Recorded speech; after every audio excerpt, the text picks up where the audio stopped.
esta es la segunda parte de haciendo slime. Y bueno, así fue como nos quedó el slime. Espérenme tantito.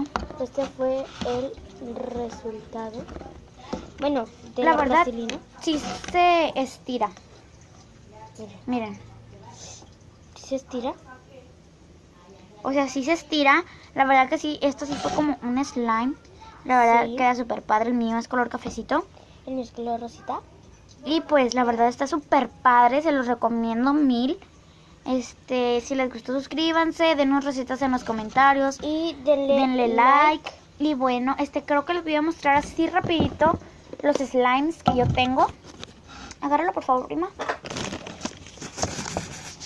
Bueno, este es el primer slime. Espérenme tantito. Es que yo los guardo en esta cajita que tengo aquí. Pero es que está muy Miren. duro. Queda súper bien. Es un slime que yo hice ayer o antier, no me acuerdo la verdad. Pero está súper padre porque se estira mil. Después Sí, les un vamos a montón. hacer la segunda parte. Pongan en los comentarios Si quieren que les haga esta receta, miren, Sí. está súper padre, la verdad. la segunda parte de los slimes. Y Esta es la segunda también- parte, pero si quieren que les hagamos Bueno, un video, sí.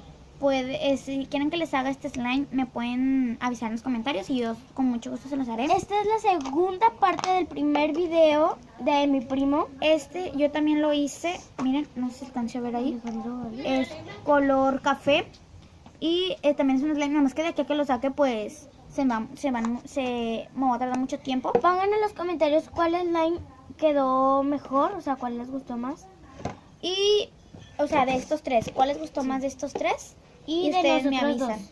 dos. Y también el de nosotros dos. ¿Cuál quedó mejor? Y también es un slime que es como masita moldable, pero es de Pelican. Me la regaló mi mejor amiga Leslie, le mando un saludo. Y pues también es como roja. Está súper padre, la verdad. Nomás Sí. que pues en otro video las saco todas para que las vean. Sí. Y bueno, esto fue todo Todo por el hoy. video de hoy. Espero que les Si haya les ha gustado, gustado. denle like, suscríbanse, comenten.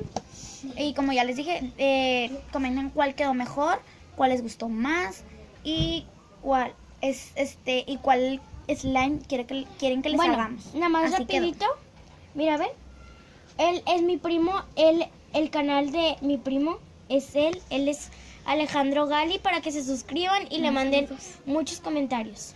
Saludos a Rodrigo, a Jordán y a Isaac. Bueno, Esto fue todo por hoy. Espero que les Bye. haya encantado. Bye. Bye.